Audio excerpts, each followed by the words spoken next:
السلام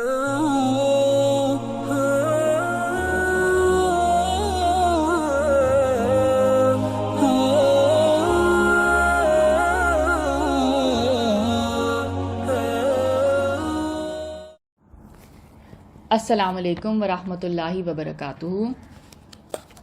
دعا کر لیتے ہیں. الحمدللہ الذی ہدانا لہذا وما کننا لنہتدی لولا ان ہدانا اللہ. خدا کا شکر ہے جس نے ہم کو یہاں کا راستہ دکھایا، اور اگر خدا ہم کو راستہ نہ دکھاتا تو ہم راستہ نہ پا سکتے. ربنا لا تؤاخذنا ان نسینا او اخطأنا ربنا ولا تحمل علینا اصرا كما حملته على الذین من قبلنا ربنا ولا تحملنا ما لا طاقة لنا به واعف عنا واغفر لنا وارحمنا انت مولانا فانصرنا على القوم الكافرین.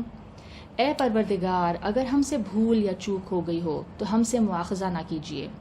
اے پروردگار، ہم پر ایسا بوجھ نہ ڈالیے جیسا آپ نے ہم سے پہلے لوگوں پر ڈالا تھا.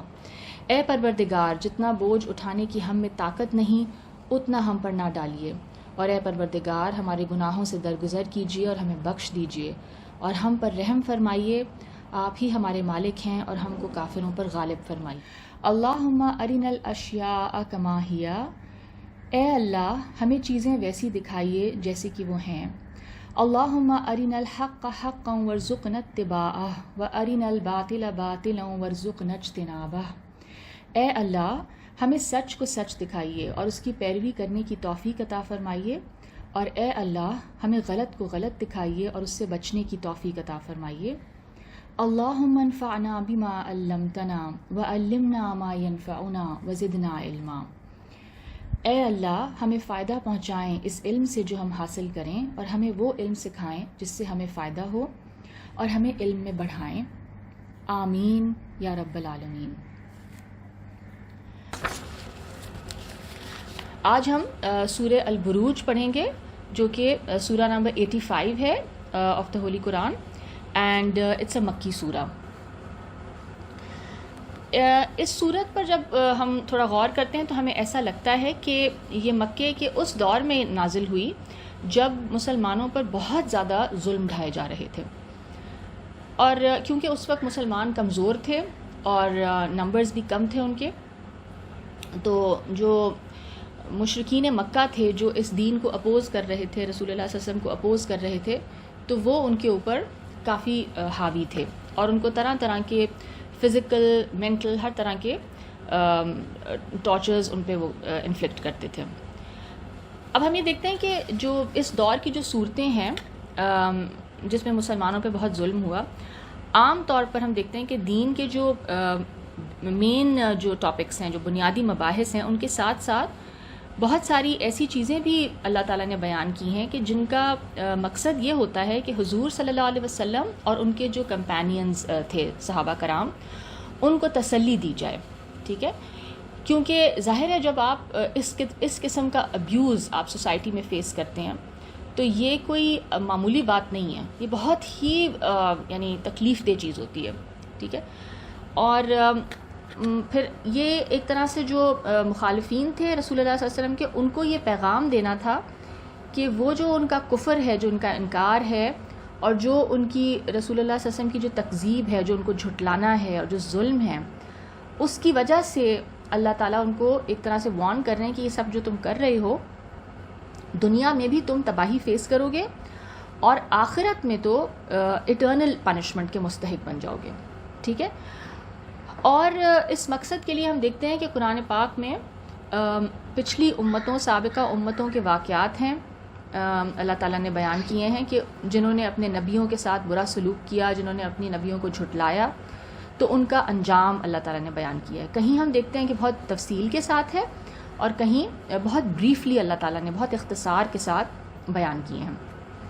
اس سورہ میں انشاءاللہ ہم پڑھیں گے کہ اللہ تعالیٰ نے اصحاب اخدود کا ذکر کیا ہے اور اس کے ساتھ ساتھ فرعون اور سمود کا بھی ذکر کیا ہے.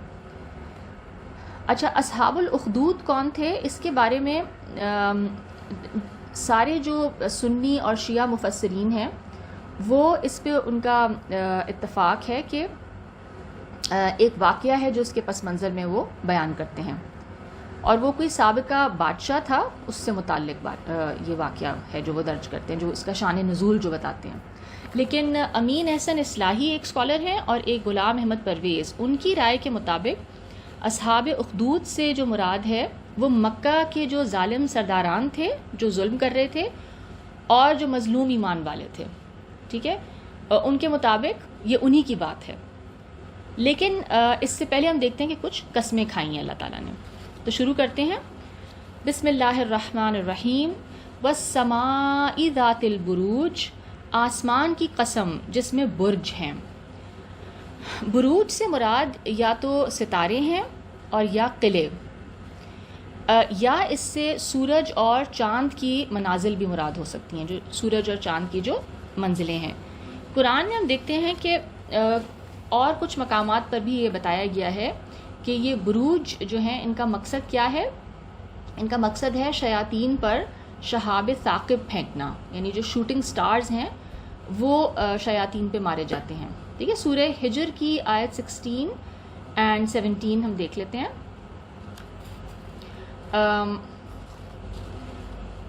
اور ہم نے ہی آسمان میں برج بنائے اور دیکھنے والوں کے لیے اس کو سجا دیا اور ہر شیطان مردود سے اسے محفوظ کر دیا ہے، ٹھیک ہے۔ تو یعنی اس کا مقصد بتا دیا گیا کہ یہ جو سٹارز ہیں ان کا ایک پرپس ہے، ٹھیک ہے۔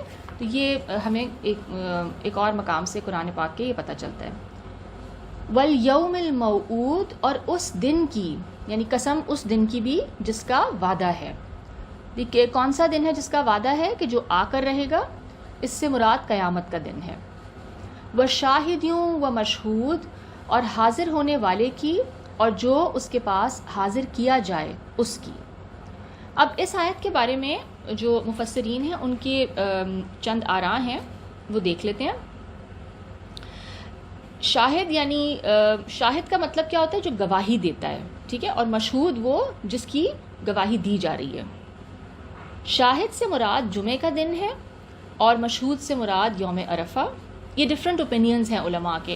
اچھا، اور یہ ایک چیز میں آج یہ میں نے کہا بتا دوں یا میں بیان کر دوں، پہلے بھی میں نے اپنے کسی لیکچر میں کہا تھا کہ یہ جو میں ڈفرینٹ اوپینینز دیتی ہوں، یہ اس کا ایک مقصد یہ بھی ہوتا ہے کہ ہمیں یہ پتہ چلے کہ ہماری جو علمی روایات ہیں یا جو ہمارے جو ہسٹری میں جو علماء نے جو کام کیا ہے اس میں they have interpreted several ayat in different ways and those opinions are all recorded and they exist۔ تو یعنی کہ ضروری نہیں ہے کہ آیت کا اگر ایک مطلب آپ کہیں پڑھ رہے ہیں تو اس کا کوئی اور مطلب نہیں ہو سکتا یا کوئی اور طرح سے اس کو نہیں سمجھا گیا، ٹھیک ہے نا، کیونکہ اس کلام میں وسعت ہے اور یہ اس میں یہ گنجائش موجود ہے کئی آیتوں میں کہ آپ اس کو ایک سے زیادہ مطلب لے لیں۔ اس کا یہ مطلب نہیں ہے کہ ایک ہی مطلب ٹھیک ہے اور باقی غلط ہے، بہت سارے مطلب اس کے ٹھیک ہو سکتے ہیں، there can be different shades of meaning، ٹھیک ہے نا۔ تو ٹھیک ہے، ایک اوپینین آپ کو بتایا جمعے کا دن، اور شاہد سے مراد جمعے کا دن اور مشہود سے مراد یوم عرفہ۔ شاہد سے مراد یوم النہر اور مشہود سے مراد یوم عرفہ۔ شاہد ملائکہ ہیں یعنی فرشتے، اور مشہود انسان ہیں یعنی ملائکہ وٹنس ہیں، ٹھیک ہے، اور انسانوں کو دیکھا جا رہا ہے، انسان are the ones being witnessed. شاہد سے مراد انسانی اعضاء ہیں، ٹھیک ہے، ہمارے جو باڈی پارٹس ہیں وہ بھی گواہ ہیں، ٹھیک ہے، اور مشہود سے مراد خود انسان ہے۔ مشہود قیامت کے دن کو بھی کہا گیا ہے، یعنی جس چیز کو وٹنس کیا جائے گا، اور شاہد پھر کون ہوگا اس دن؟ اللہ تعالیٰ، آدم علیہ السلام، عیسیٰ علیہ السلام ہو سکتے ہیں، محمد صلی اللہ علیہ وسلم ہو سکتے ہیں، اور باقی سب انسان جو کہ اس کو وٹنس کریں گے، ٹھیک ہے۔ اچھا، اب ایک عالم ہے آیت اللہ صادقی تہرانی، وہ اپنی تفسیر الفرقان فی تفسیر القرآن میں لکھتے ہیں کہ سب سے پہلے شاہد یعنی دا فرسٹ وٹنس، سب سے پہلے گواہ کون ہوں گے؟ اللہ سبحانہ و تعالیٰ، پھر انبیاء، ٹھیک ہے، سارے پروفٹس، فرشتے، زمین، ٹھیک ہے، زمین بھی وٹنس ہے to all that is happening, انسان کا اپنا نفس گواہ ہے، انسان خود دیکھ رہا ہے، ہر چیز کا مشاہدہ کر رہا ہے، اور انسان کے تمام اعضاء، اس کے باڈی پارٹس، اور پھر حضرت محمد صلی اللہ علیہ وسلم تمام گواہوں کے گواہ ہوں گے، یعنی ان کی گواہی سب سے اونچی ہے۔ تو اس سلسلے میں کچھ آیتیں دیکھ لیتے ہیں۔ سورہ النحل کی آیت نمبر 89، میں اس کا ترجمہ پڑھ رہی ہوں. اور اس دن کو یاد کرو جس دن ہم ہر امت میں سے خود ان پر گواہ کھڑے کریں گے. ٹھیک ہے, ہر امت, جو جتنی امتیں گزری ہیں, ڈفرینٹ انبیاء نے جن جن امتوں کی طرف جو بھیجے گئے, تو ہر امت میں سے خود ان پر گواہ کھڑے کیے جائیں گے. اور اے پیغمبر صلی اللہ علیہ وسلم, تم کو ان لوگوں پر گواہ لائیں گے. ٹھیک ہے, رسول اللہ صلی اللہ علیہ وسلم بھی ہم پر گواہ بنیں گے. اور ہم نے تم پر ایسی کتاب نازل کی ہے کہ اس میں ہر چیز کا بیان ہے, اور مسلمانوں کے لیے ہدایت اور رحمت اور بشارت, ٹھیک ہے, خوشخبری بھی ہے. اسی طرح سورہ ہود کی آیت نمبر 18 دیکھ لیتے ہیں. اور اس سے بڑھ کر ظالم کون ہوگا جو خدا پر جھوٹ افطرا کرے. ایسے لوگ خدا کے سامنے پیش کیے جائیں گے اور گواہ کہیں گے کہ یہی لوگ ہیں جنہوں نے اپنے پروردگار پر جھوٹ بولا تھا. سن رکھو کہ ظالموں پر اللہ کی لعنت ہے.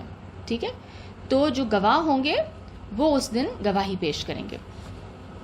اسی طرح سورہ غافر کی آیت نمبر 51, ہم اپنے پیغمبروں کی اور جو لوگ ایمان لائے ہیں ان کی دنیا کی زندگی میں بھی مدد کرتے ہیں, اور جس دن گواہ کھڑے ہوں گے, یعنی اس دن بھی یوم یقوم الاشہاد, جس دن گواہ کھڑے ہو جائیں گے گواہی دینے کے لیے. ٹھیک ہے, تو وہ ایک گواہیوں کا سلسلہ ہوگا جو اس دن, یعنی جب جسٹس اسٹیبلش کرنا ہے اللہ سبحانہ تعالیٰ نے, تو گواہیاں پیش ہوں گی.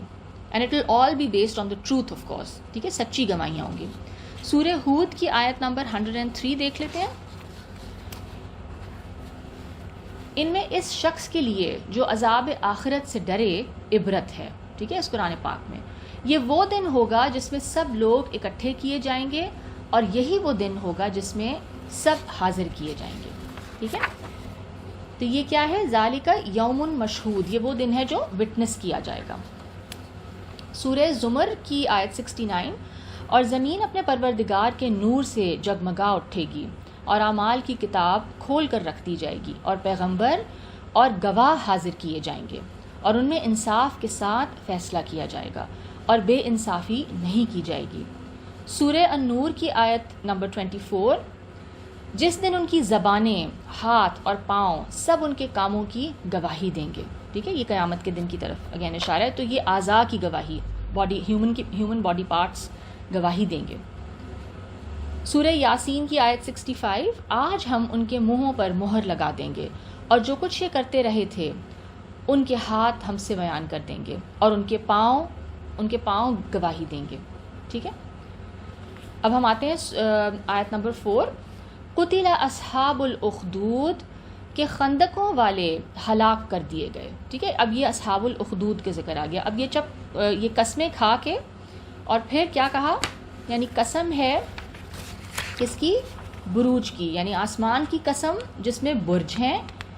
ٹھیک ہے, اس کے بعد اور اس دن کی جس کا وعدہ ہے. ٹھیک ہے, اور قسم کس کی, حاضر ہونے والے کی, یعنی جو گواہ ہے اس کی, اور جو اس کے پاس حاضر کیا جائے اس کی. ٹھیک ہے, کیا پھر جواب قسم آ گیا کہ کیا ہے, خندقوں والے ہلاک کر دیے گئے. اچھا, اب ان قسموں کے جواب کے حوالے سے بھی اگین ہمیں نظر آتا ہے کہ مفسرین کا اختلاف ہے, جن کو امام رازی نے اپنی تفسیر میں بہت ڈیٹیل سے بتایا ہے, لیکن اب اتنی ڈیٹیل کا موقع یہاں نہیں ہے. تو ہم یہ دیکھتے ہیں کہ جیسا میں نے آپ کو بتایا کہ شروع میں بتایا, کیونکہ تمام شیعہ اور سنی جو مفسرین ہیں ان کا اس بات پر تقریباً اتفاق ہے کہ اس سے کون سی قوم, کون سا زمانہ اور کون سا علاقہ مراد ہے. ٹھیک ہے, کہ which time period was it, یہ کون سے لوگ تھے اور کون سا ایریا تھا. اور لیکن اس کی ڈیٹیلز میں اگین پھر ڈفرینسز ہیں, بیکاز یہ ہسٹری ہے نا, تو ہسٹری کے آپ کو ڈفرینٹ واقعات نظر آتے ہیں, اور ہسٹری میں بھی ڈفرینسز ہیں. اچھا, تو وی کی ناٹ سے فار شیور کہ یہ کن لوگوں کی یہ قصہ تھا, یہ کون لوگ تھے یہ.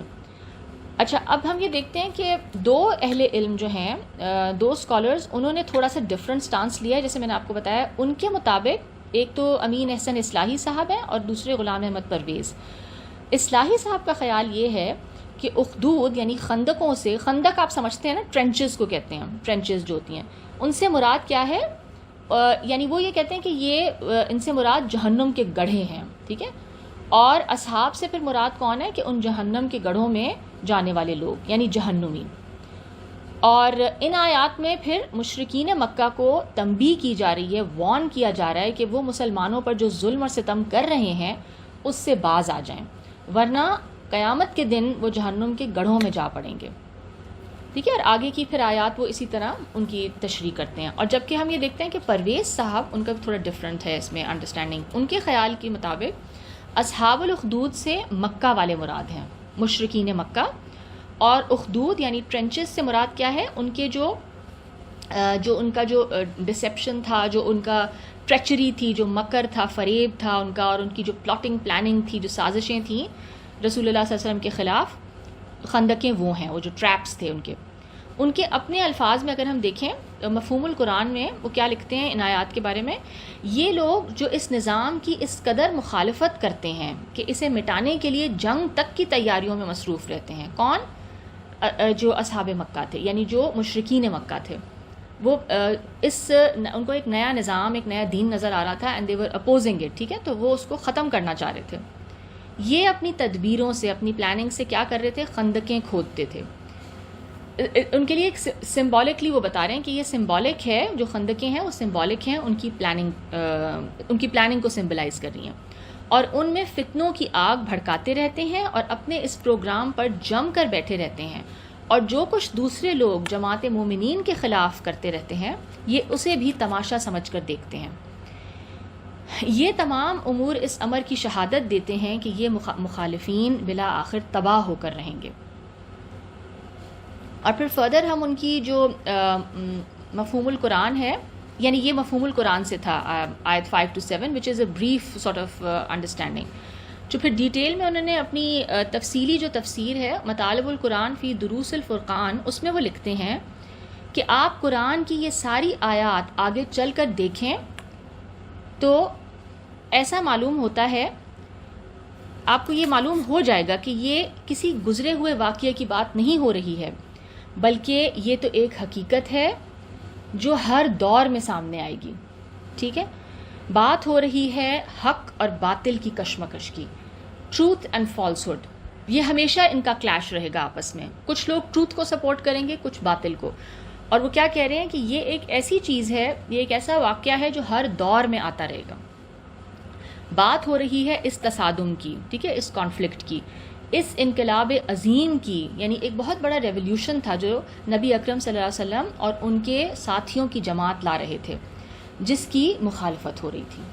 مشرکین مکہ کو ان سے سخت یعنی اعتراض تھا، یا ان کو یہ چیز برداشت سے ان کے باہر تھی کہ ایک سسٹم چینج ہو رہا ہے. اچھا، کچھ لوگ یہ کہتے ہیں کہ یہ جواب قسم نہیں ہے، یعنی مارے گئے خندقوں والے، یہ اس کا جواب نہیں ہے. کچھ لوگ یہ کہتے ہیں کہ جواب قسم مینشن نہیں ہے، محذوف ہے. صاحب کشاف زمخشری کے مطابق جواب قسم کیا ہے کہ اٹس ہڈن، مگر اللہ تعالیٰ نے یعنی وہ امپلائڈ ہے، یعنی ہڈن ہے کہ میں ان سب چیزوں کی قسم کھاتا ہوں کہ کفار مکہ پر اسی طرح لعنت کی جائے گی جس طرح اصحاب اخدود پر لعنت کی گئی. ٹھیک ہے، جنہوں نے پلاٹنگ اینڈ پلاننگ کی مومنین کے خلاف. اچھا، اب یہ دیکھ لیتے ہیں کہ جو اس ٹرنچز والا جو یہ واقعہ ہے، اس کے پیچھے جو مشہور واقعہ وہ کیا ہے، یعنی اس کی جو شان نزول ہے اس میں سب سے زیادہ جو کوٹ کیا جاتا ہے واقعہ وہ پڑھ لیتے ہیں.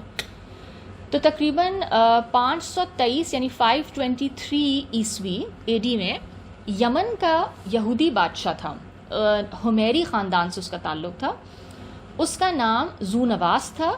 اس نے نجران پر جو اس وقت نصارہ یعنی کرسچنز کا وہ مرکز تھا، اس نے اس پہ حملہ کیا، اٹیک کیا، اور وہاں کے لوگوں کو اس نے فورسبلی یہودیت کی طرف یعنی یہودیت قبول کرنے کے لیے دعوت دی. مگر جب انہوں نے اس دعوت کو ٹھکرا دیا ان لوگوں نے، تو نجران کے لوگوں نے تو اور انہوں نے کیا کہا کہ ہمیں قتل ہونا قبول ہے، ہم اپنا دین نہیں بدلیں گے، اپنا مذہب نہیں چینج کریں گے. اس ظالم بادشاہ نے پھر کیا کیا، لوگوں کو آگ سے بھرے ہوئے گڑھوں میں پھینک دیا، ٹرنچز کھدوا کے ان میں آگ جلائی اور اس کے اندر ان کو زندہ پھینک دیا ان لوگوں کو. بعض کو قتل کر دیا، اور اس طرح 20,000 افراد کو قتل کیا. اس کے علاوہ ہم دیکھتے ہیں کہ مفسرین نے 2 اور مختلف واقعات بھی درج کیے ہیں ان آیات کے شان نزول میں، کچھ ڈفرینٹ یعنی اس سے واقعات ہیں. ایک روایت میں ہم دیکھتے ہیں کہ اس واقعے کو عراق سے جوڑا گیا ہے اور ایک روایت میں اس واقعے کو شام سے جوڑا گیا ہے. ٹھیک ہے, اسی لیے کچھ لوگوں نے کیا کہا ہے کہ یہ واقعات شاید ہوئے ہی نہیں ہسٹری میں, یا جھوٹ تھا.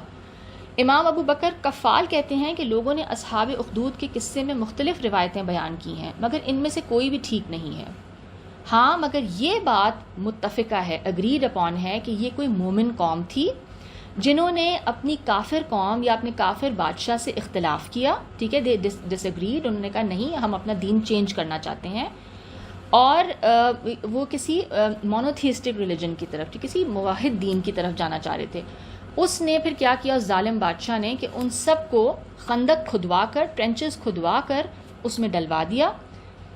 اور میرے خیال سے یہ جو واقعہ ہے یہ قریش مکہ کے ہاں بہت مشہور تھا. ٹھیک ہے, تو جو آڈینس تھے جو سن رہے تھے ان کو اصحاب اخدود, ان کو جیسے بتایا گیا ان کو پتا تھا کہ کیا قصہ ہے.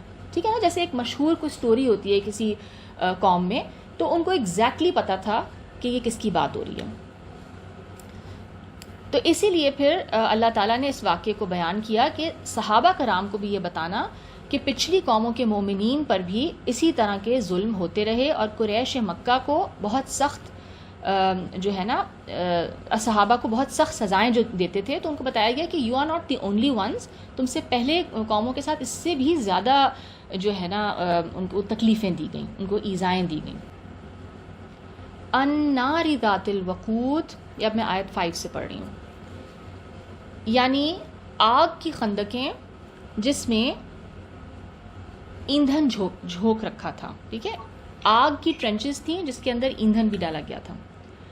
اس آیت کے دو مفہوم ہو سکتے ہیں, دو معنی کیے جا سکتے ہیں. ایک تو یہ کہ اصحاب اخدود سے مراد خندق کھودنے والے تھے, ٹھیک ہے, جنہوں نے ٹرنچز ڈگ کیے تھے, جو ظالم تھے. اور دوسرا اس سے وہ مراد ہیں جن کو آگ کی خندقوں میں ڈالا گیا تھا. ٹھیک ہے, وہ بھی اصحاب اخدود ہو سکتے ہیں. تو قاتل ہو اگر ہیں, قاتلوں کی اگر بات ہو رہی ہے تو پھر یہ بد دعا ہے کہ قتل مارے گئے اصحاب الاخدود. اور اگر اس سے جن لوگوں کو مرڈر کیا گیا, جن لوگوں کو اس میں ڈال کے مارا گیا, مقتولین مراد لیں تو پھر یہ خبر ہے, یعنی کہ مارے گئے. ٹھیک ہے, دونوں چیزیں ہو سکتی ہیں.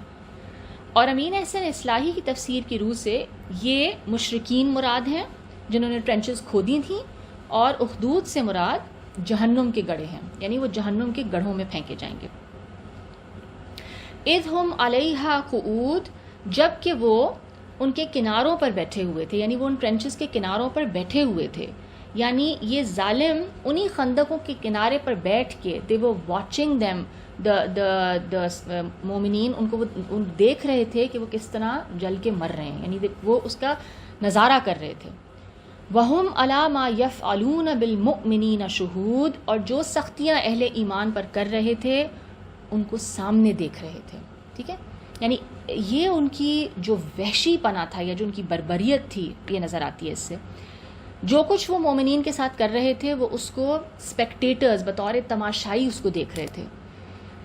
یہ ان کی بربریت اور بے رحمی کا یعنی ایک وہ ہے حد ہے. یہ بتایا جا رہا ہے کہ وہ اس ہولناک منظر کو دیکھ کر بھی ان کو ذرا سا بھی رحم نہیں آیا ان پہ. اور یہ انسان کے اندر انسٹنکٹیولی یہ جو باربیرزم ہے یا جو ایک بربریت ہے یہ انسان کے اندر موجود ہے. ٹھیک ہے, یہ ہماری اینیمل انسٹنکٹس میں موجود ہے. اگر ہم اس کو بے لگام چھوڑ دیں, اگر ہم اس پہ کوئی حد بندی نہ کریں تو انسان اس باربیرزم میں, اس بربریت میں اتنا آگے چلا جاتا ہے, یعنی کہ بہت ہولناک مثالیں ہسٹری سے ملتی ہیں.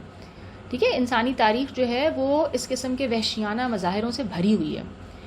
جہاں کہیں بھی یا ریلیجن کی وجہ سے, مذہب کی وجہ سے, کبھی وطن کی وجہ سے, ٹھیک ہے, نیشنلزم کی وجہ سے, کبھی قوم پرستی کی وجہ سے, کبھی نسل کی وجہ سے, کبھی غیرت کی وجہ سے, اور کبھی کوئی ذاتی مفاد یعنی کوئی پرسنل انٹرسٹ ہوتا ہے جس کی وجہ سے کیا ہوتا ہے, انسان وحشی درندوں سے بھی بدتر ہو جاتا ہے. اس لیے انسان کو مذہبی اور اخلاقی تعلیم یعنی ریلیجس اور ایتھیکل جو اس کی جو ٹریننگ ہے یا تربیت ہے اس کی شدید ضرورت ہے تاکہ اس کے دل میں محبت, نرمی, رواداری, ٹالرنس پیدا ہو اور رحم کا جذبہ پیدا ہو ایک دوسرے کے لیے.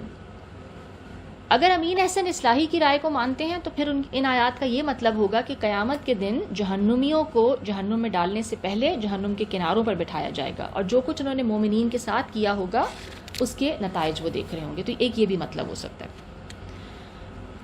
وما نقموا منہم الا ان یؤمنوا باللہ العزیز الحمید. ان کو مومنوں کی یہی بات بری لگی، یعنی ان ظالموں کو جنہوں نے جلا دیا ان مومنین کو، ان کو کیا بات بری لگی تھی؟ کہ وہ خدا پر ایمان لائے ہوئے تھے جو غالب ہے، جو عزیز ہے، طاقت والا ہے، قدرت والا ہے اور قابل تعریف ہے، حمید ہے. یہ جو انہوں نے ان ظالموں نے جو ان مومنین کے ساتھ جو کیا، یہ جو انتہائی باربیرک ایکٹ جو کیا، جس طریقے سے ان کو جلایا ٹرنچز میں، یہ ہمیں نظر آتا ہے کہ یہ مذہبی جبر یعنی جو ریلیجس پرسیکیوشن ہے اس کی ایک بدترین صورت ہے. ٹھیک ہے، اس انتہا درجے کا یہ مذہبی جبر یا ریلیجس پرسیکیوشن ہے کہ جس میں اگر کچھ لوگ کسی دین کو سچا سمجھتے ہوئے اسے اپناتے ہیں، یعنی اپنا ریلیجن چینج کرنا چاہتے ہیں، تو ان سے ان کا یہ بیسک برتھ رائٹ بھی چھین لیا جاتا ہے، ان کا جینے کا حق ہی چھین لیا ہے. یعنی آپ اگر اپنا ریلیجن چینج کریں گے یو ول بی کلڈ. ٹھیک ہے، اور ریلیجن کی چوائس ہر انسان کا ایک بیسک برتھ رائٹ ہے کہ وہ اپنا ریلیجن خود چوز کرے، اور انہیں انتہائی بربریت سے پھر تشدد کر کے مار دیا جاتا ہے. ریلیجن چینج کرنے کی یہ سزا ہے. اور ہم یہ دیکھتے ہیں کہ یہاں پر اللہ تعالیٰ کی دو صفات، اللہ کے دو ایٹریبیوٹس بیان کیے گئے ہیں، العزیز اور الحمید. عزیز کا مطلب ہے غالب، ڈومیننٹ اور مکمل پاور، مکمل قدرت والا. ٹھیک ہے، اور الحمید تمام تعریفوں کے قابل. جب ہم یہ دو کوالٹیز دیکھتے ہیں، یعنی جب ہم عزیز کی کوالٹی، اگر کوئی انسان طاقتور ہو، ٹھیک ہے، اس کو بہت زبردست اتھارٹی اور پاور دے دی جائے، تو یوزولی یہ دیکھا گیا ہے کہ وہ قابل تعریف نہیں ہوتا.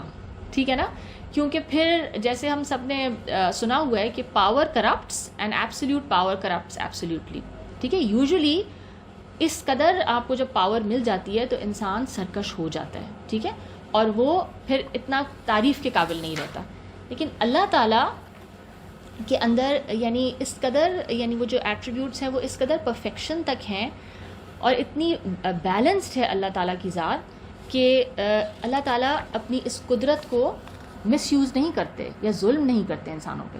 ٹھیک ہے، تو اس حوالے سے ایک آیت دیکھ لیتے ہیں جو ہم نے مذہبی جبر کی بات کی ابھی، کہ کوئی انسان اگر اپنا ریلیجن چینج کرنا چاہے تو دوسرے جب اس کو سپریس کرتے ہیں یا اس کو اس قدر سزا دی جاتی ہے اس چوائس کی. تو اس حوالے سے ہم سورہ مائدہ کی آیت 59 دیکھ لیتے ہیں. کہو کہ اے اہل کتاب، تم ہم میں برائی ہی کیا دیکھتے ہو، سوائے اس کے کہ ہم خدا پر اور جو کتاب ہم پر نازل ہوئی ہے اس پر اور جو کتابیں پہلے نازل ہوئیں ان پر ایمان لائے ہیں، اور تم میں اکثر بد کردار ہیں. ٹھیک ہے، یعنی ہمارا یہی قصور ہے کہ ہم نے ایک کتاب آئی ہے اور ہم اس پہ ایمان لے آئے، تو یہی بات تمہیں بری لگ گئی. اب آگے آیت 9 سے دیکھتے ہیں. الذی لہ ملک السماوات والارض واللہ علی کل شیء شہید. یعنی وہ خدا جس پہ یہ ایمان لائے تھے وہ کیسا ہے؟ وہی جس کی آسمانوں اور زمین میں بادشاہت ہے. ٹھیک ہے، ملک ہے، اقتدار ہے، اور خدا ہر چیز سے واقف ہے. وہ خدا کیسا ہے؟ ہر چیز اس کی نالج میں ہے. آسمان اور زمین کی ہر چیز اس کی ملکیت ہے، اس کی اونرشپ ہے ہر چیز کی. یہاں پہ اللہ تعالیٰ کی ایک اور صفت شہید بیان کی گئی، یعنی اللہ ہر چیز پر گواہ ہے. انسان جو کچھ کرتا ہے وہ اللہ کے مشاہدے اور اس کے علم میں ہے. اللہ نوز ایوری تھنگ، ہمارے سب ایکشن سے واقف ہیں. اب ہم یہ دیکھتے ہیں کہ ان دو آیات میں اللہ تعالیٰ کی 4 صفات بیان کی گئی ہیں، اللہ تعالیٰ کے 4 ایٹریبیوٹس. اور اللہ کی معرفت حاصل کرنے کے لیے، اللہ ٹو گیٹ ٹو نو اللہ تعالیٰ، ان کی صفات کو جاننا ضروری ہے. ٹھیک ہے، کسی بھی انسان کو جب آپ جانتے ہیں، کسی کے بارے میں آپ جاننا چاہتے ہیں تو آپ اس کو ڈسکرائب کرتے ہیں. ٹھیک ہے، کہ وہ اس کا نیچر کیسا ہے. تو اسی طرح اللہ سبحانہ و تعالیٰ کی بھی جو ایٹریبیوٹس اللہ نے ہمیں بتائے اس سے ہمیں پتہ چلتا ہے کہ اللہ تعالیٰ کیسے ہیں. اور انسان کو جب وہ ایک شعوری یعنی ایک ایسی میچور ایج پہ پہنچتا ہے جب وہ اپنے ریلیجن کو بھی دیکھتا ہے اور وہ سمجھتا ہے چیزوں کو, تو اس کو پھر ایسا ہی خدا تلاش کرنا چاہیے, ایسے خدا پر ایمان لانا چاہیے جس کی یہ صفات ہوں. ٹھیک ہے, یعنی وہ اتنی پرفیکٹ بینگ ہے کہ وہ اگر طاقتور ہے تو ساتھ ہی ساتھ وہ انتہائی تعریف کے لائق ہے. اس نے اپنی طاقت اور اپنی قوت اور اپنے غلبے کا اتنا بہترین استعمال کیا ہے. ٹھیک ہے, ہر چیز پہ گواہ بھی ہے. تو یہ بتایا جا رہا ہے کہ جن لوگوں کو ٹارچر کیا گیا, جن کو تشدد کا نشانہ بنایا جا رہا تھا, ان کا جرم کیا تھا؟ ان کا کرائم صرف یہی تھا کہ وہ ان صفات سے متصف خدا پر ایمان لائے تھے. وہ اس طرح کے خدا کو جانا تھا انہوں نے اور اس پہ ایمان لے آئے تھے. اللہ تعالیٰ غالب بھی ہیں, آسمان اور زمین کی ملکیت بھی انہی کے ہاتھ میں ہے, اور تمام انسانوں کے اعمال سے واقف بھی ہیں اور ہر طرح کی تعریف کے قابل ہیں. لیکن ڈسپائٹ دیٹ ایبسلیوٹ پاور, اللہ تعالیٰ انسان کو اس کی برائیوں پر فوراً نہیں پکڑتے. کیوں؟ اس لیے کہ اللہ تعالیٰ نے انسان کو فریڈم آف چوائس دی ہے, اختیار دیا ہے, ارادہ دیا ہے, اور وہ یہ دنیا آزمائش کے اصول پر قائم ہے. تو اس لیے اللہ تعالیٰ زبردستی کسی کو ایمان پہ نہیں لائیں گے. انسان کو آزادی دے دی گئی اور وہ اپنی مرضی اور ارادے سے اگر چوز کرتا ہے تو جس راستے پہ چلنا چاہے وہ اس کو چوز کر سکتا ہے. آیت 10, ان الذین فتنوا المؤمنین والمؤمنات ثم لم یتوبوا فلہم عذاب جہنم ولہم عذاب الحریق. جن لوگوں نے مومن مردوں اور مومن عورتوں کو تکلیفیں دیں اور توبہ نہ کی, ان کو دوزخ کا عذاب بھی ہوگا اور جلنے کا عذاب بھی. یہاں پر ہم دیکھتے ہیں کہ وہی جو ابھی ہم نے ریلیجس پرسیکیوشن کی بات کی, تو مخالفین نے مذہب کی بنیاد پر جو جبر کیا تھا, جو پرسیکیوشن کی تھی, اس کے لیے یہاں پہ ہم دیکھتے ہیں اس آیت میں فتنو کا لفظ استعمال ہوا ہے. ٹھیک ہے, فتنو, ان الذین فتنوا المؤمنین, یعنی انہوں نے ان کو فتنے میں ڈالا. تو اس کا روٹ ورڈ ہے فاتانون, جس کے لغوی معنی ہیں سونے کو آگ پر تپانا. ٹھیک ہے, گولڈ کو پیوریفائی کرنے کے لیے, اس کی امپیورٹیز نکالنے کے لیے اس کو ہیٹ کرنا. This is the literal meaning of the word فتنا. اور پھر یہ سزا کے معنوں میں بھی آتا ہے, سزا دینے کے معنوں میں آتا ہے, عذاب کے لیے بھی یہ ورڈ یوز ہوتا ہے, اور آزمائش کے لیے بھی. تو قرآن پاک میں ہم یہ دیکھتے ہیں کہ یہ لفظ مذہبی جبر, ریلیجس پرسیکیوشن کے لیے بھی استعمال ہوا ہے. اس آیت میں ہم دیکھتے ہیں کہ یہ اسی مذہبی جبر کے معنی میں استعمال ہوا ہے, یعنی ریلیجس پرسیکیوشن. کچھ اور آیات دیکھ لیتے ہیں جن میں یہ لفظ مذہبی جبر کے معنوں میں استعمال ہوا ہے, اس سے ہمیں اور کلیئر ہو جائے گا کہ واٹ اٹ مینز. سورہ یونس کی آیت 83, تو موسیٰ پر کوئی ایمان نہ لایا مگر اس کی قوم میں سے چند لڑکے, اور وہ بھی فرعون اور اس کے اہل دربار سے ڈرتے ڈرتے کہ کہیں وہ ان کو فتنے میں نہ ڈال دے. اور فرعون ملک میں متکبر اور متغلب, یعنی کفر اور اپنی ایروگنس اور کفر میں حد سے زیادہ بڑا ہوا تھا. ٹھیک ہے, تو یہ کیا تھا, فرعون کا بھی جو دربار تھا اس کا ماحول کیسا تھا؟ It was extreme religious persecution. Nobody dare accept the message of حضرت موسیٰ, because کیا تھا, اگر کوئی یہ کرے گا, اگر ریلیجن چینج کرے گا تو کیا ہوگا, پھر اس کو مار دیا جائے گا, سزائے موت ہے اس کے لیے. کیونکہ امپیریلزم کا جو زمانہ تھا, یعنی اس وقت جو بادشاہت ہوتی تھی نا, تو وہ مذہب جو بادشاہ کا مذہب ہوتا تھا وہی اس کی عوام کو اپنانا ہوتا تھا. ٹھیک ہے, تو یہ اس دور کی بات ہے. اسی طرح سورہ نحل کی آیت نمبر 110, پھر جن لوگوں نے ایذائیں اٹھانے کے بعد, یعنی تکلیفیں اٹھائیں انہوں نے, اس کے بعد جب انہوں نے ہجرت کی, ٹھیک ہے, ترک وطن کیا, اپنا ملک چھوڑ دیا, پھر جہاد کیے اور ثابت قدم رہے, تمہارے پروردگار ان کو بے شک ان آزمائشوں کے بعد بخشنے والا اور رحمت کرنے والا ہے. یعنی people had to leave their homeland because of what, because of the religious persecution. And اسی طرح سورہ بقرہ کی آیت ہم دیکھ لیتے ہیں 217, اے محمد صلی اللہ علیہ وسلم, لوگ آپ سے حرمت والے مہینوں میں لڑائی کرنے کے بارے میں دریافت کرتے ہیں. ٹھیک ہے, there were certain sacred months in the year, 4 مہینے جس کے اندر جو ایون بیفور اسلام جو عربس تھے وہ جنگ بندی کر دیتے تھے. وہ کہتے تھے کہ یہ سیکرڈ منتھس ہیں, ان میں ہم لڑائی نہیں کریں گے. تو اللہ تعالیٰ کہہ رہے ہیں کہ کہہ دو کہ ان میں لڑنا بڑا گناہ ہے, یعنی ان محترم مہینوں میں لڑنا بہت بڑا گناہ ہے, اور خدا کی راہ سے روکنا, ٹھیک ہے, اور اس سے کفر کرنا اور مسجد حرام یعنی خانہ کعبہ میں جانے سے روکنا, یہ بھی بہت بڑا گناہ ہے. اور اہل مسجد کو اس میں سے نکال دینا خدا کے نزدیک یہ کیا ہے, یہ اس سے بھی زیادہ بڑا گناہ ہے. ٹھیک ہے, یعنی اور فتنہ, آیت میں پوری کمپلیٹ کر لیتی ہوں پہلے, اور فتنہ انگیزی یعنی جو مذہبی جبر ہے اس سے بھی بڑھ کر ہے.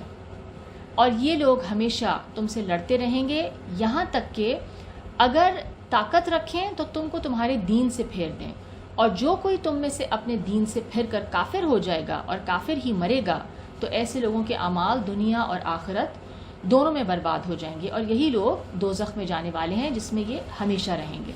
ٹھیک ہے, تو اس سے ہمیں یہ سمجھ آ رہا ہے کہ اللہ تعالیٰ اس کو کیا بیان کر رہے ہیں. والفتنۃ, اس آیت کے ورڈز ہیں عربی میں, والفتنۃ اکبر من القتل, یعنی ریلیجس پرسیکیوشن اتنا بڑا یعنی گناہ ہے, یا it's robbing people of their birth right.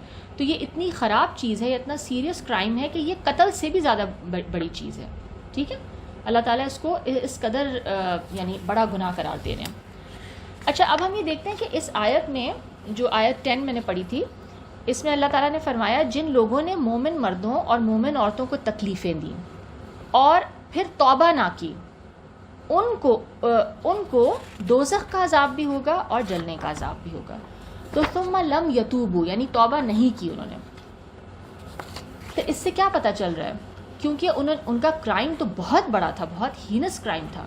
ٹھیک ہے, اٹ واز ریلیجس پرسیکیوشن, اور اس کی بیسس پہ انہوں نے قتل کر دیا, ٹرینچز کھودی, آگ جلا کے ان لوگوں کو زندہ جلا دیا. لیکن اللہ تعالیٰ کیا فرما رہے ہیں, انہوں نے توبہ نہیں کی اس لیے ان کے لیے وہ عذاب ہے. تو یعنی توبہ کا دروازہ ہمیشہ کھلا ہے اتنے بڑے گناہ کے بعد بھی. ٹھیک ہے, کیونکہ وہ لوگ کیا سمجھ رہے تھے, یہ جب ایک مذہب کی بیسس پہ جنگ ہوتی ہے تو اس میں کیا ہوتا ہے, پھر آپ اپنے آپ کو آپ سمجھ رہے ہوتے ہیں کہ آپ نیکی کا کام کر رہے ہیں. ٹھیک ہے, تو وہ اس پوائنٹ آف ویو سے وہ یہ کام کر رہے تھے.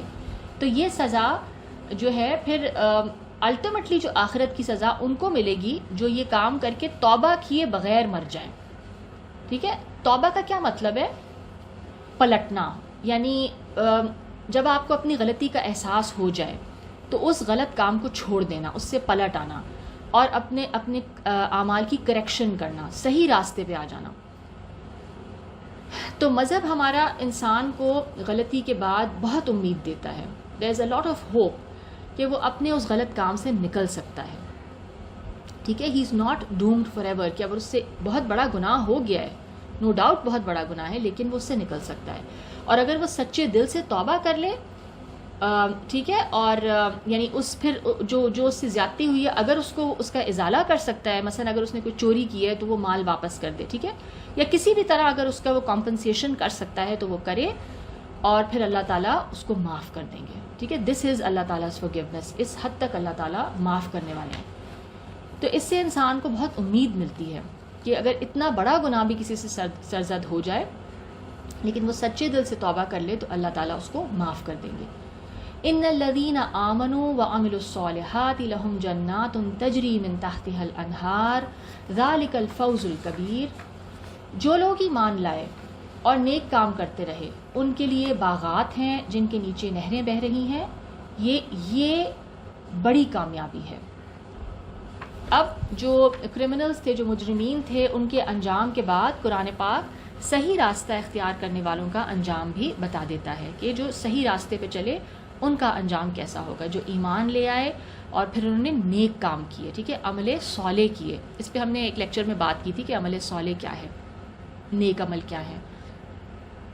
اس واقعے سے پھر علماء نے یہ استنباط کیا کہ یہ ڈرائیو کیا اس سے علماء نے کہ ایمان کی وجہ سے اگر آپ کی جان خطرے میں ہو, ٹھیک ہے, تو اس وقت بھی اپنے ایمان پر اگر آپ قائم رہیں, ٹھیک ہے, آپ کی جان کو خطرہ اور پھر آپ کی جان قربان ہو جائے تو یہ عظیمت ہے. ٹھیک ہے, this is this is a very it's let's say difficult choice, لیکن یہ عزیمت کا راستہ ہے اگر کوئی کرتا ہے یہ. لیکن جان بچانے کے لیے بھی پھر انسان اپنے ایمان کو اگر چھپاتا ہے، اگر وہ اپنی جان بچانا چاہتا ہے اور اپنے ایمان کو چھپا لے تو اس کی بھی اجازت ہے، اور یہ ہے رخصت، یہ دین میں رخصت ہے.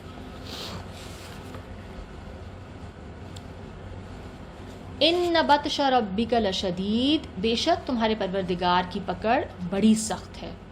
ان ایمان والوں کو شدید ایذا پہنچا کر مار دینے کے بعد، ان مومنین کو اس طرح سے جلا کر مار دینے کے بعد ان ظالموں کو تنبیہ کی جا رہی ہے، وارن کیا جا رہا ہے کہ وہ یہ نہ سمجھیں کہ کوئی پکڑ نہیں ہے. ٹھیک ہے کہ انہوں نے جلا دیا ان لوگوں کو تو کسی نے پکڑا نہیں. اللہ تعالیٰ وارن کر رہے ہیں کہ ان کی بہت سخت پکڑ ہوگی. اور یہ اختیار اور آزادی جو ابھی ہے انسانوں کے پاس، یہ صرف اس دنیا تک ہے. ٹھیک ہے، اور ویسے بھی جب نبی آ جاتا ہے، جب انبیاء کو بھیج دیا جاتا ہے اور انسانوں پہ ایک فائنل بات ان کو بتا دی جاتی ہے، ان کو ہر چیز سمجھ میں آ جاتی ہے، اتمام حجت ہو جاتا ہے، اس کے بعد وہ آزادی بھی آپ کی ختم ہو جاتی ہے. ٹھیک ہے. بطش کا جو ورڈ ہے با تو شین، یہ عربی زبان میں انتہائی سخت گرفت یا سخت پکڑ کو کہتے ہیں. انہو ہوا یبدئ و یعید، وہی پہلی دفعہ پیدا کرتا ہے اور وہی دوبارہ زندہ کرے گا. ٹھیک ہے. اس میں ہم دیکھتے ہیں کہ اللہ تعالیٰ نے اپنی وہ دونوں صفات بیان کی ہیں کہ پہلی بار بھی وہی پیدا کرتا ہے. ٹھیک ہے. یبدی، ابدا کرتا ہے، دا فرسٹ کریشن، اور دوبارہ بھی وہی پیدا کرے گا. یعید یعنی اعادہ کرے گا، دوبارہ پیدا کرے گا. ان ظالمین اور مشرکین مکہ کو یہ وارننگ ہے، یہ تنبیہ ہے کہ تمام جزا اور سزا کے تصور سے بے پرواہ ہو گئے ہو تم. تو جو مظالم تم ڈھا رہے ہو، جو ظلم تم کر رہے ہو، تو یہ مت سمجھو کہ تم اگر اس دنیا میں چھوٹ گئے تو تمہاری کہیں پکڑ نہیں ہوگی، بلکہ تمہاری پکڑ ہوگی اور بہت شدید پکڑ ہوگی. وَهُوَ الْغَفُورُ الْوَدُودُ، اور وہ بخشنے والا اور محبت کرنے والا ہے. جہاں اللہ تعالیٰ کی پکڑ بہت سخت ہے، وہیں پر اللہ تعالیٰ غفور بھی ہیں اور ودود بھی ہیں. غفور کا کیا مطلب ہے؟ بہت زیادہ معاف کرنے والا، اور ودود بے انتہا محبت کرنے والا، شدید محبت کرنے والی ذات. عربی زبان میں ہم دیکھتے ہیں کہ الفاظ کے کچھ اوزان ہوتے ہیں، کچھ مولڈز ہوتے ہیں جن کی الگ الگ خصوصیات ہوتی ہیں. ٹھیک ہے نا. They are used for different purposes. الفاظ کے معنوں میں وہ تبدیلی لے آتے ہیں، یعنی اگر ان مولڈز میں الفاظ آئیں تو یہ دونوں جو الفاظ ہیں اللہ تعالیٰ کی جو صفات بتائی گئی، غفور اور ودود، یہ دونوں فعول کے وزن پر ہیں. فعول کا مولڈ ہے، اور یہ وزن جو ہے کیا بتاتا ہے؟ دس ڈپکٹس انٹینسٹی، شدت اینڈ ایگزیجریشن، مبالغہ. یعنی کہ بہت شدت کے ساتھ اللہ تعالیٰ میں یہ دونوں صفات موجود ہیں. He is extremely merciful, extremely forgiving، and he is intensely and extremely loving. ذو العرش المجید، عرش کا مالک، بڑی شان والا. عرش جو ہے ویسے تو تخت کو یا تھرون کو کہا جاتا ہے، لیکن جب یہ اللہ تعالیٰ کے لیے استعمال ہوگا تو اس سے پھر ہم مراد کیا لیں گے؟ اللہ تعالیٰ کی جو پاور ہے، اللہ کی جو قدرت ہے، اس کی طاقت، اس کی حاکمیت، ٹھیک ہے، اس کی ساورینٹی، اس کی مالکیت، اس کی اونرشپ، یہ ان سب چیزوں کو عرش ریپرزینٹ کرتا ہے. اچھا، اس میں اس قسم کی جو آیات ہیں، ان میں ہمارے ہاں ہم دیکھتے ہیں کہ علم کلام میں، تھیولوجی میں ایک مسئلہ جو ہے ڈسکس ہوتا ہے، زیر بحث ہوتا ہے کہ خدا کے عرش اور کرسی سے متعلق جو ہوتا ہے، یعنی آیت الکرسی میں جیسے اللہ تعالیٰ کی کرسی کا ذکر ہے نا، تو کیا اللہ تعالیٰ کسی خاص مقام پر موجود ہیں یا وہ ہر جگہ ہیں؟ تو جن مسلمانوں نے، جن مسلم گروپس کا خیال یہ تھا کہ اللہ ذات کے اعتبار سے کسی خاص جگہ پر موجود ہیں، تو پھر انہوں نے عرش اور کرسی کو اس کے لغوی معنوں میں انڈرسٹینڈ کیا. ٹھیک ہے، لٹرل میننگز میں لیا کہ ہاں ایک عرش ہے، اس کی ایکچوئل وہ کیسا ہے یہ تو نہیں پتہ، لیکن عرش ہے، کیونکہ اللہ تعالیٰ کسی ایک خاص جگہ پر یعنی اللہ تعالیٰ موجود ہیں کسی خاص مقام پر. لیکن جو لوگ اللہ تعالیٰ کو کسی خاص مقام پر لمٹ نہیں کرتے کہ اللہ تعالیٰ کسی خاص جگہ پر موجود ہیں، تو وہ پھر عرش اور کرسی کو اس کے لغوی معنوں میں نہیں لیتے. وہ پھر کیسے لیتے ہیں کہ یہ ان آیات میں ان الفاظ کے میٹافوریکل میننگز لیتے ہیں. جیسے میں نے کہا کہ اللہ کی پاور کو ریپرزینٹ کرتا ہے یہ تھرون اور یہ کرسی، اور اللہ تعالیٰ کی ساورینٹی، اللہ تعالیٰ کی مالکیت، اس کی اونرشپ. ٹھیک ہے، یہ سب چیزیں. مجید جو یہاں پہ لفظ ہے، یعنی یہ اللہ تعالیٰ کی جو ایٹریبیوٹ بتایا گیا، بہت زیادہ عزت والا، بہت زیادہ بزرگی والا، یہ مجد سے ہے یہ لفظ، ٹھیک ہے، میم جیم دال، جس کے معنی کیا ہیں؟ جیسے میں نے کہا آنر، کرم اور بزرگی، مطلب یہ ہے کہ یہ بہت زیادہ وسعت والا، ٹھیک ہے، اللہ تعالیٰ بہت زیادہ وسعت والے ہیں، بہت زیادہ مروت والے ہیں، بہت جنرس ہیں، سخاوت والے ہیں. اور یہ لفظ فعیل کے وزن پر ہے. اس کا مطلب یہ ہے کہ یہ صفت باقی صفات کی طرح، باقی ایٹریبیوٹس کی طرح، یہ ایٹریبیوٹس ہمیشہ ہمیشہ اللہ تعالیٰ میں موجود ہیں. المجید کے بارے میں امام رازی لکھتے ہیں کہ اکثر مفسرین کے نزدیک یہ اللہ کی صفت ہے، اور کچھ مفسرین نے کیا کہا ہے کہ یہ عرش کی صفت ہے، ٹھیک ہے، ذو العرش المجید، تو مجد والا عرش، مجید عرش. فعال لما یرید، جو چاہتا ہے وہ کر دیتا ہے، ٹھیک ہے، اللہ تعالیٰ جو چاہتے ہیں کر دیتے ہیں. اب ہم دیکھتے ہیں کہ قرآن پاک میں اس سے ملتی جلتی آیات 3 طرح کی ہیں. کچھ آیات سے ہمیں ایسا لگتا ہے کہ جیسے انسان جو ہے وہ خود مختار اور آزاد ہے، بالکل انڈیپینڈنٹ ہے، جبکہ کچھ آیات سے ایسا لگتا ہے کہ انسان مجبور محض ہے، بالکل، یعنی بالکل بے اختیار ہے، اس کے اختیار میں کچھ بھی نہیں ہے.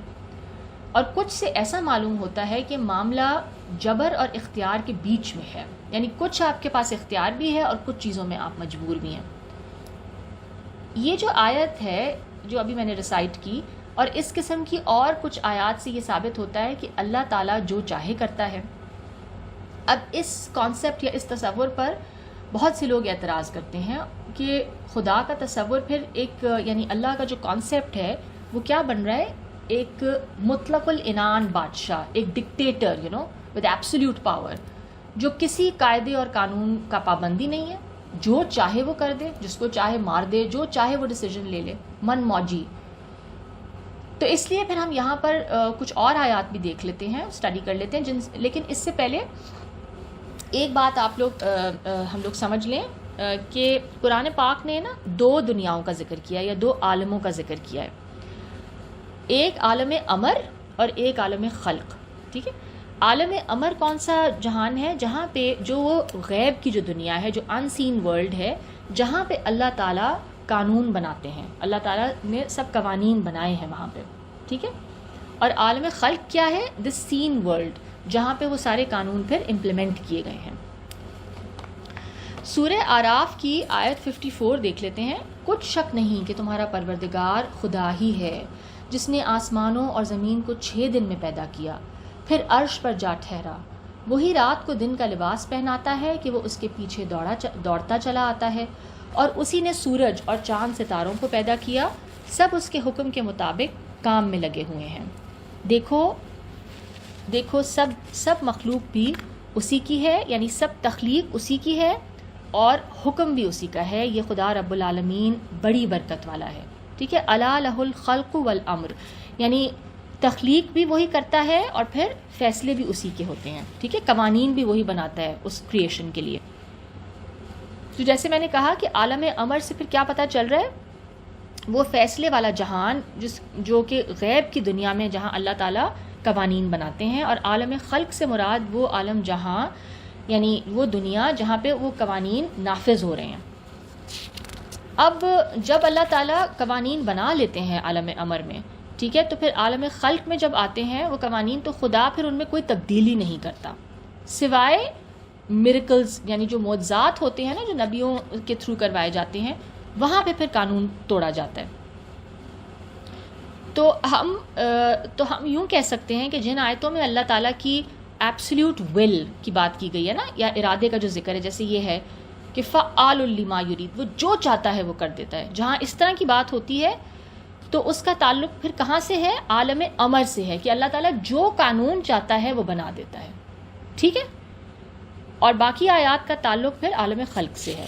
سورہ ہود کی آیت نمبر 107، جب تک اور آسمان اور زمین ہیں اسی میں رہیں گے، یہ جہنمیوں کی بات ہو رہی ہے، مگر جتنا تمہارا پروردگار چاہے، بے شک تمہارا پروردگار جو چاہتا ہے کر دیتا ہے، ٹھیک ہے. اللہ تعالیٰ جو چاہتا ہے قانون بنا دیتا ہے، but once he has made that law it doesn't change them, ٹھیک ہے، پھر وہ اپلائی ہوتا ہے دنیا میں. سورہ بقرہ کی آیت 253 بھی دیکھ لیتے ہیں. یہ پیغمبر ان میں سے ہے ہم نے بعض کو بعض پر فضیلت دی ہے. ٹھیک ہے, جو پیغمبر ہم نے وقتاً فوقتاً بھیجتے رہے انہی میں سے یہ پیغمبر ہے, اور ہم نے بعض پیغمبروں کو بعض پر فضیلت دی ہے. بعض ایسے ہیں جن سے خدا نے گفتگو فرمائی, اللہ تعالیٰ نے باقاعدہ بات کی, کلام کیا, اور بعض کے مرتبے بلند کیے. اور عیسیٰ ابن مریم کو ہم نے کھلی ہوئی نشانیاں عطا کیں اور روح القدس سے ان کو مدد دی. اور اگر خدا چاہتا تو ان سے پچھلے لوگ اپنے پاس کھلی نشانیاں آنے کے بعد آپس میں نہ لڑتے, لیکن انہوں نے اختلاف کیا تو ان میں سے بعض تو ایمان لے آئے اور بعض کافر ہی رہے. اور اگر خدا چاہتا, دس از دی امپورٹنٹ, یعنی یہ سب سے امپورٹنٹ چیز ہے, اگر خدا چاہتا تو یہ لوگ باہم جنگ اور قتال نہ کرتے, لیکن خدا جو چاہتا ہے کرتا ہے. تو کیا مطلب, یعنی اگر اللہ تعالیٰ چاہتے تو ایسا قانون بنا دیتے کہ سب انسان مجبور ہو جاتے ماننے پہ, ہمارے پاس کوئی چوائس ہی نہ ہوتی, ہم سارے اللہ کے ماننے والے ہوتے. لیکن اللہ تعالیٰ نے ایسا نہیں کیا. تو اللہ نے جو قانون بنایا ہے ہدایت کے حوالے سے وہ کیا ہے کہ انسان آزاد ہے اس حوالے سے, جو ماننا چاہے گا وہ مان سکتا ہے, جو انکار کرنا چاہتا ہے وہ انکار کر سکتا ہے. ٹھیک ہے نا. تو ونس اللہ تعالیٰ has made that law he is not going to change it. اب اللہ تعالیٰ زبردستی لوگوں کو ایمان پر نہیں لائیں گے. اسی طرح ایک اور آیت دیکھ لیتے ہیں, سورہ انبیاء آیت نمبر 23. وہ جو کام کرتا ہے, یعنی اللہ تعالیٰ جو کام کرتے ہیں اس کی پرسش نہیں ہوگی, یعنی اس سے پوچھا نہیں جائے گا, اور جو کام یہ لوگ کرتے ہیں اس کی ان سے پرسش ہوگی. انسان بہرحال اکاؤنٹیبل ہوں گے. ٹھیک ہے, اللہ تعالیٰ جو کام کرتا ہے ہی از ناٹ اکاؤنٹیبل. تو ہم یوں کہہ سکتے ہیں کہ ان آیات کا پھر تعلق یعنی اللہ تعالیٰ نے چونکہ عالم امر میں ہر چیز کے لیے لاز بنا دیے, قوانین بنائے ہیں, اس لیے اللہ تعالیٰ بہت سے جو معاملات ہیں وہ ان کو اپنی طرف نسبت ان کی کرتے ہیں, ایسوسیٹ اپنے سے کرتے ہیں. تو ان میں پھر کیا بتانا مقصود ہوتا ہے کہ اللہ اپنے اس قانون کی طرف اشارہ کر رہا ہوتا ہے جو اس نے بنایا ہے. ٹھیک ہے, سورہ انعام کی آیت 39 دیکھ لیتے ہیں. اور جن لوگوں نے ہماری آیتوں کو جھٹلایا وہ بہرے اور گونگے ہیں, اندھیرے میں پڑے ہوئے ہیں, جس کو خدا چاہے گمراہ کر دے اور جسے چاہے سیدھے رستے پر چلا دے. تو کیا مطلب, اللہ تعالیٰ جب انسان نے جھٹلایا, جن لوگوں نے آیتوں کو جھٹلایا, ایکشن انہوں نے خود کیا. ٹھیک ہے, they were free to choose. تو انہوں نے کیونکہ جھٹلانا چوز کیا تو کیا ہوا, پھر اللہ تعالیٰ نے بتایا کہ وہ جو قانون ہے ہدایت کے حوالے سے وہ عمل میں آ گیا. اس کے بعد اس کو نہیں مانا انہوں نے, یعنی پھر وہ اندھے اور بہرے اور گونگے ہو گئے اس میسج کے حوالے سے. ٹھیک ہے, تو یہ قانون ہے ہدایت کا کہ جب آپ کسی چیز کو بار بار جھٹلائیں گے تو پھر آپ کے چانسز کم ہوتے جائیں گے اس بات کو ماننے کے. ایسا نہیں تھا کہ اللہ تعالیٰ نے ان کو بہرا گونگا کر دیا, یا اللہ تعالیٰ نے خود چوز کر لیا کہ کسی کو ہدایت دی, کسی کو گمراہ کیا. ٹھیک ہے, انسان نے خود چوز کیا, and on the basis of those laws, وہ ہدایت کے جو قوانین ہیں اس کی بیسس پہ پھر کیا ہوا, پھر وہ گمراہ ہو گیا وہ شخص, because he choose that for himself. سورہ کہف کی آیت نمبر 29. اور کہہ دیجئے کہ یہ قرآن تمہارے پروردگار کی طرف سے برحق ہے, تو جو چاہے ایمان لائے اور جو چاہے کافر رہے. ہم نے ظالموں کے لیے دوزخ کی آگ تیار کر رکھی ہے جس کی کناتیں ان کو گھیر رہی ہوں گی, اور اگر فریاد کریں گے تو ایسے کھولتے ہوئے پانی سے ان کی داد رسی کی جائے گی جو پگھلے ہوئے تانبے کی طرح ہوگا, منہوں کو بھون ڈالے گا, پانی بھی برا اور آرام گاہ بھی بری. ٹھیک ہے, تو ابھی آپ کو سمجھ آ رہا ہے کہ یہاں پہ پھر اللہ نے کیا بتایا کہ جو چاہے ایمان لے آئے, جو چاہے کفر کرے. پہلے کیا کہا, اللہ جسے چاہتا ہے ہدایت دیتا ہے, اللہ جسے چاہے گمراہ کرتا ہے. تو I hope this is clear کہ اللہ تعالیٰ نے کچھ لاز بنا دیے ہیں ہدایت کے حوالے سے بھی. تو انسان کا وہ جو ایٹیٹیوڈ ریکوائرڈ ہے, یا جو انسان کو اوپن مائنڈڈ ہو کے اللہ کی بات سننی چاہیے, یعنی پریجڈس نہیں ہونا چاہیے, وہ سارے جو قوانین بتائے ہیں, اگر انسان اس طریقے سے بات سنے گا تو پھر وہ اس کو بات سمجھ آئے گی اور وہ ایمان لائے گا. لیکن اگر انسان ڈینائل کے موڈ میں رہے گا تو پھر اس کو ہدایت نہیں ملے گی. حل اتاک حدیث الجنود, بھلا تم کو لشکروں کا حال معلوم ہوا ہے. اب ہم یہ دیکھتے ہیں کہ اس کے بعد مشرکین مکہ جو کمزور مسلمانوں پر جو ظلم ڈھا رہے تھے ان کو تنبیہ کی جا رہی ہے, ان کو وارن کیا جا رہا ہے کہ اگر تم لوگوں نے اپنا رویہ نہیں بدلا تو پھر تمہارے ساتھ بھی وہی ہوگا جو سابقہ گزری ہوئی اقوام کے ساتھ ہوا. اس کے بعد اللہ تعالیٰ دو قوموں کی طرف اشارہ کرتے ہیں چونکہ ان کے قصے عربوں میں بہت مشہور تھے اور قرآن کی باقی صورتوں میں کیونکہ ان کا تفصیل سے ذکر ہے، اس لیے یہاں پر اللہ تعالیٰ نے صرف اشارہ کر دیا. فرعون و ثمود، یعنی فرعون اور سمود. ٹھیک ہے، فرعون اور سمود جو ہے ان کا لشکروں کا حال پتہ چلا تمہیں کہ ان کے ساتھ کیا ہوا.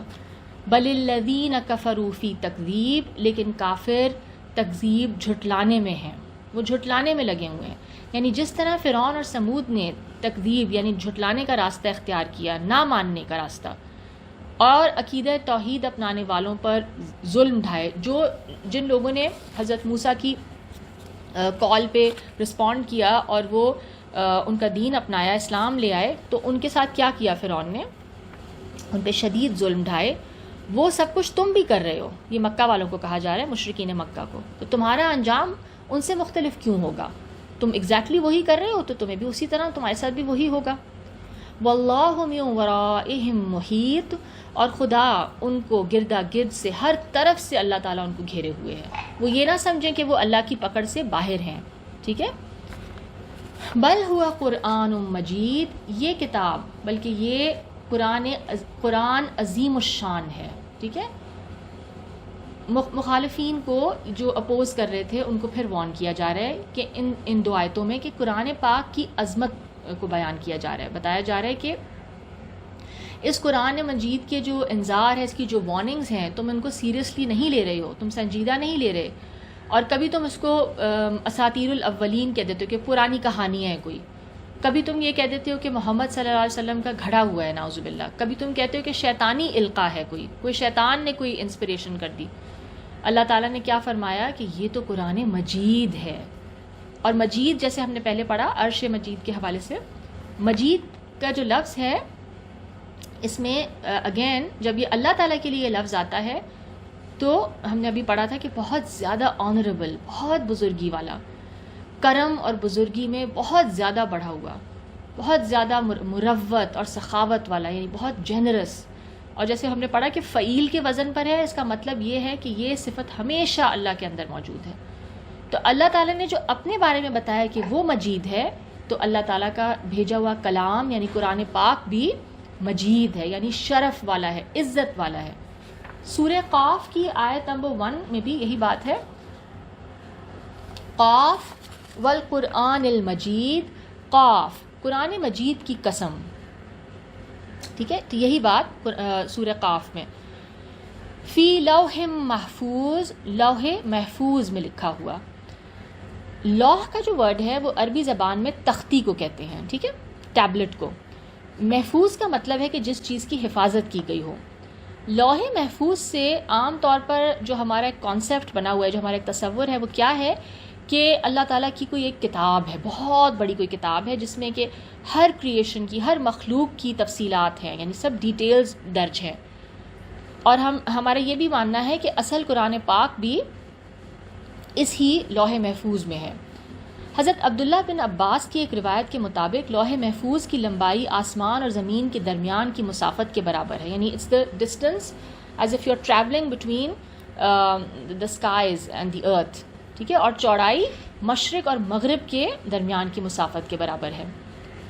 تو یا تو آپ اس کو حقیقی معنوں میں لے لیں، ٹھیک ہے، کہ لٹرلی ایسا ہے، اور یا پھر سمبولک ہے کہ اس قدر یعنی جو ہے وہ ڈیٹیل ہے اس کتاب میں، یا اللہ کے علم کے حوالے سے آپ اس کو لے لیں کہ اللہ کا علم اس قدر وسیع ہے.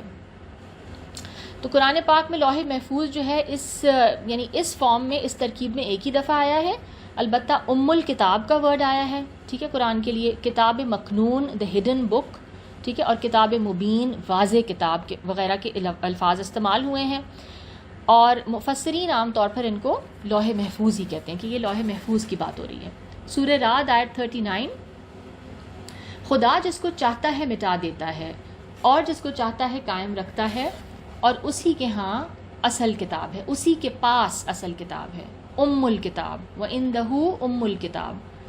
سورہ انعام آیت نمبر 59، اور اس کے پاس غیب کی کنجیاں ہیں، یعنی تمام غیب، تمام ہڈن چیزیں، ان کی جو چابیاں ہیں وہ اللہ کے پاس ہیں، جن کو اس کے سوا کوئی نہیں جانتا. He is the knower of the seen and the unseen. اور اسے جنگلوں اور دریاؤں کی سب چیزوں کا علم ہے، اور کوئی پتا نہیں جھڑتا مگر وہ اس کو جانتا ہے، اور زمین کے اندھیروں میں کوئی دانہ اور کوئی ہری اور سوکھی چیز نہیں ہے مگر کتاب روشن میں لکھی ہوئی ہے. ٹھیک ہے، یہاں پہ کتاب مبین کا لفظ ہے، یہ بھی لوح محفوظ کی بات ہو رہی ہے. سورہ واقعہ کی آیت 77 اور 78، اِنَّهُ لَقُرْآنٌ کریم، کہ یہ بڑے رتبے والا قرآن ہے، فی کتاب مکنون، جو کتاب محفوظ میں ہے. تو لوح محفوظ سے جیسے میں نے کہا، یا تو ہم اس کو یہ سمجھیں کہ ایک کتاب ہے، ٹھیک ہے، ایک ایکچولی کوئی کتاب ہے جس میں کہ اللہ تعالیٰ نے سب تفصیلات درج کی ہیں، یا پھر ہم اس کو اگر ہم سمبولکلی لیتے ہیں تو اس سے اللہ تعالیٰ کا جو مطلق علم ہے، ایبسلیوٹ نالج ہے جو اللہ سبحانہ تعالیٰ کی، وہ سمجھا جائے اس کو. تو اللہ نے بتا دیا کہ اس قرآن میں نہ کوئی شیطانی اس میں القاء ہے، نہ کوئی شیطانی وسوسہ ہے، اس کا کوئی دخل نہیں اس میں، نہ یہ کوئی پچھلوں کی کہانیاں ہیں، کوئی اساطیر الاولین بھی نہیں ہے، بلکہ کیا ہے، یہ ایک سنجیدہ کلام ہے، یہ ایک بہت سیریس کلام ہے، اور یہ اس خدائے بزرگ و برتر کی طرف سے نازل کیا گیا ہے. ٹھیک ہے، تو یہاں پہ ہماری سورہ بروج ختم ہوتی ہے. دعا کر لیتے ہیں، and then if there any questions اور any comments then please feel free. ربنا تقبل منا انک انت السمیع العلیم وتب علینا انک انت التواب الرحیم.